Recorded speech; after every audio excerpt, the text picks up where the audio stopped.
একটা প্রাণবন্ত হাসি, অসংখ্য স্বপ্ন আর অগণিত তরুণ দর্শকের ভালোবাসা, সবকিছুই যেন হঠাৎ থেমে গেল এক নির্মম বাস্তবতায়। জনপ্রিয় কন্টেন্ট ক্রিয়েটর, চিত্রনাট্যকার ও তরুণ অভিনেত্রী কারিনা কায়সার আর নেই। ভারতের চেন্নাইয়ে চিকিৎসাধীন অবস্থায় শুক্রবার রাতে শেষ নিঃশ্বাস ত্যাগ করেন তিনি।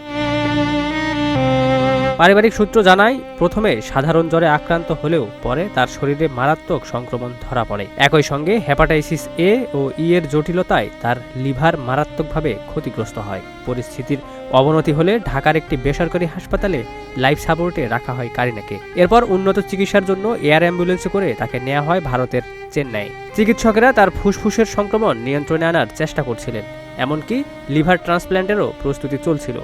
কিন্তু হঠাৎ করেই তার রক্তচাপ আশঙ্কাজনকভাবে নেমে যায়। সব চেষ্টা ব্যর্থ করে না ফেরার দেশে পাড়ি জমান এই তরুণ প্রতিভা।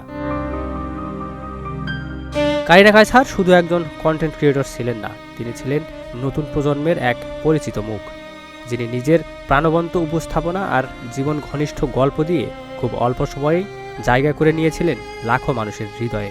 ওটিটি প্ল্যাটফর্ম ও ছোট পর্দায়ও তিনি ধীরে ধীরে নিজের শক্ত অবস্থান তৈরি করছিলেন। তার অভিনীত ও লেখা ইন্টার্নশিপ এবং 36-24-36 দর্শকদের মাঝে বেশ আলোচিত হয়েছিল। কারিনার এই অকাল মৃত্যুতে শোকের ছায়া নেমে এসেছে পুরো শোবিজ অঙ্গনে। সহকর্মী, নির্মাতা ও ভক্তরা সামাজিক যোগাযোগ মাধ্যমে জানাচ্ছেন গভীর শোক ও ভালোবাসা। হয়তো মানুষ চলে যায়, কিন্তু কিছু মুখ, কিছু হাসি আর কিছু স্বপ্ন থেকে যায় স্মৃতির পাতায় চিরকাল। ঠিক তেমনি কারিনা কায়সারের অসমাপ্ত গল্পগুলো বেঁচে থাকবে তার ভক্তদের হৃদয়ে। Ikramuzzaman, news flash 71।